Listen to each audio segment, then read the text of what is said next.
আমার এই নতুন সদস্যর জন্য রুম বানিয়ে দিচ্ছি।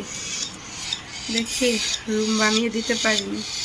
তারা নাকি তাদের ঘর ছাড়া ডিম দিবে না, আর আমার এই বিল্লুর বাচ্চা ওদের দেখতেছে।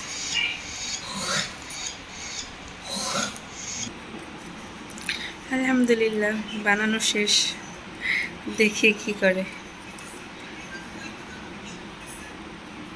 এখানে কাঠের যে ছোবাও দিব নিচে,